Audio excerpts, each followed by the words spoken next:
삶은 우리를 내버려 두지 않는다. 삶은 휘청거리고 삐걱거리면서 천천히 앞으로 나아갈 테고 그 방향을 나 스스로 잡는 편이 낫다는 것도 알게 됐다. 다시 말해 내 삶은 여러 개의 챕터로 되어 있고 그 말은 현재의 챕터를 언제라도 끝낼 수 있는 가능성도 있다는 뜻이다. 나는 이제 더 이상 고요하고 정돈된 환경을 필요로 하지 않는다. 이제 더 이상 경기장 밖에 서서 게임을 잠자코 지켜보지 않아도 된다. 전시실을 찾는 아이들과 그들의 부모들을 지켜보면서 우리 아이들에게 이 큰 도시와 넓은 세상을 어떻게 만나게 해줄지를 계획하는 나 자신을 발견하곤 한다.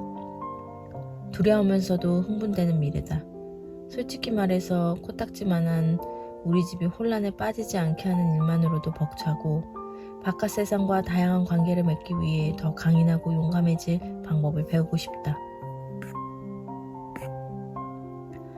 저 아래 세상은 오늘도 여느 날과 다름없다. 나는 근무를 처음 시작한 날과 끝내는 날 사이에 무엇이 바뀌고 무엇이 그대로인지 생각해본다.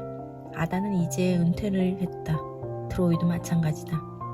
코트 보건소의 왕 랜디는 세상을 떴고 조니 버튼스도 이제 더 이상 이 세상 사람이 아니다. 전시관 몇 개가 보수 공사를 거쳤고 수백 개의 새로운 전시물들이 들어왔다. 그러나 크게 보면 15세기 예술품들이 10년 더 나이를 먹었을 뿐이다. 매트가 달라 보인다면 그것은 그곳을 보는 사람의 눈이 변했기 때문인 경우가 대부분이다. 얼마나 시간이 빠르게 흐르는지에 대해 잡담을 나눈다.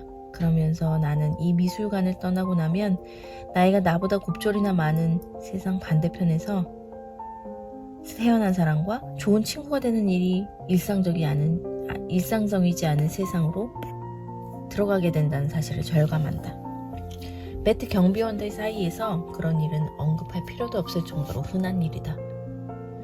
조세비야 일부러 다시 찾아와 자주 만날 생각이니 괜찮지만 그 자체는 그리울 것이다.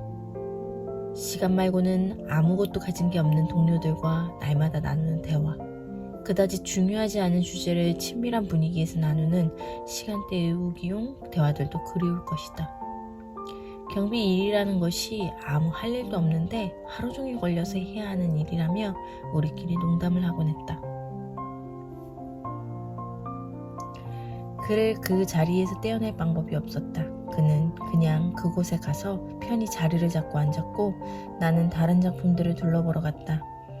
다 보고 와. 나는 여기 계속 있을게. 그가 말했다.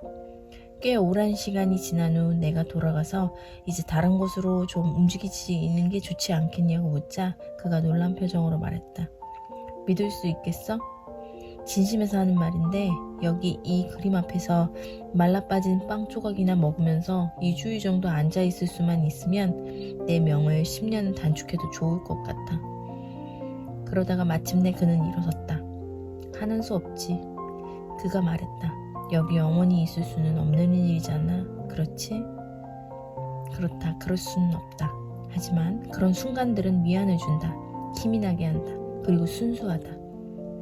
빈센트의 붓꽃을 보고 있으면 가난과 자신을 괴롭히는 상념들에서 벗어나 그 생기 넘치는 단순함 속에서 영원히 살고 싶은 화가의 염원이 느껴진다. 그러나 몸을 돌려 우리 앞에 놓인 것을 직면해야 하는 시간은 오고야 만다. 뗏목 위에 누워있는 흑인, 뗏목 주변으로 상어들이 빙빙 돌고 있고 저 멀리서 태풍이 불어닥치고 있지만 그 사람은 이미 최악을 경험한 사람이라 그냥 이렇게 편히 쉬고 있잖아. 조셉이 그의 포즈를 따라하며 말한다. 그게 바로 나야. 너무 오랫동안 안전하게만 살아왔어. 캐세라세라. 하지만 우리 젊은 친구 패밀리맨, 자네는 세상으로 나가서 큰 돈을 벌어. 혹시 그렇게 못한다 하더라도 누가 뭐라 하겠어? 사랑스러운 아이들이 있잖아. 이미 잘하고 있는 거야. 올라가. 12살 위지가 10살 정도 되면 가나로 놀러와.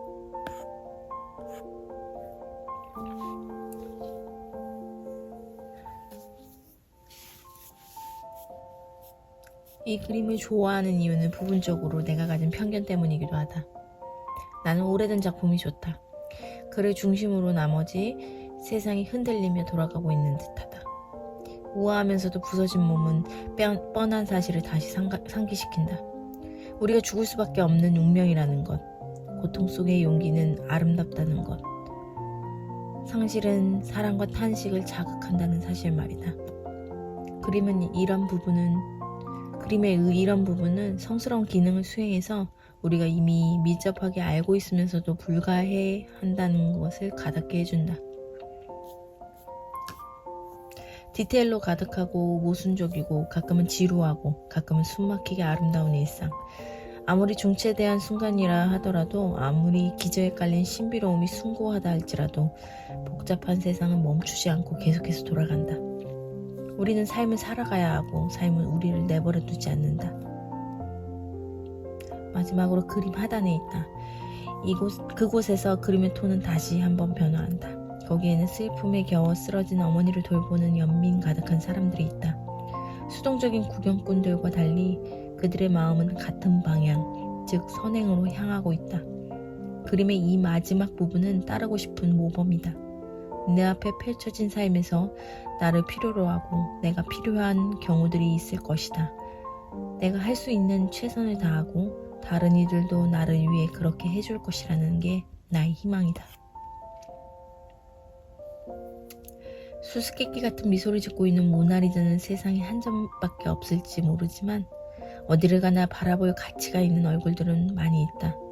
벽에 기대고 사랑 구경으로 다시 돌아간 나는 10년을 경비원으로 지낸 사람이 매트에 오는 관람객들에게 해줄 조언을 곱씹어보는 자신을 발견한다.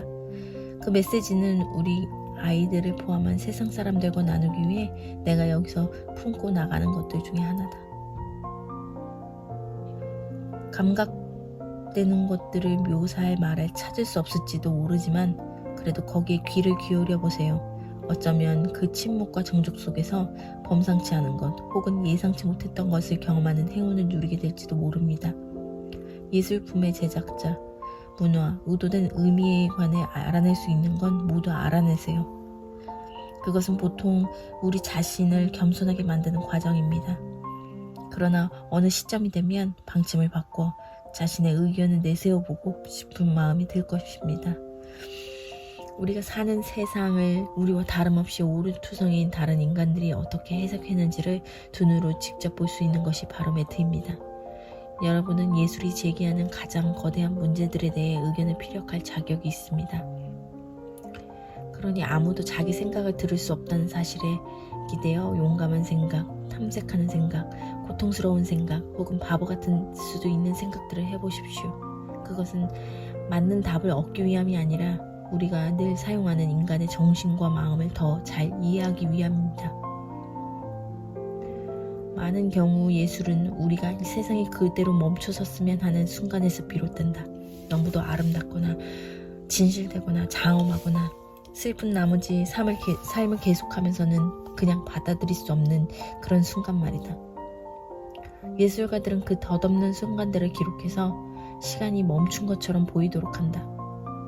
그들은 우리로 하여금 어떤 것들은 덧없이 흘러가 버리지 않고 세대를 거듭할수록 계속 아름답고 진실되고 장엄하고 슬프고 기쁜 것으로 남아있을 수 있다고 믿게 해준다.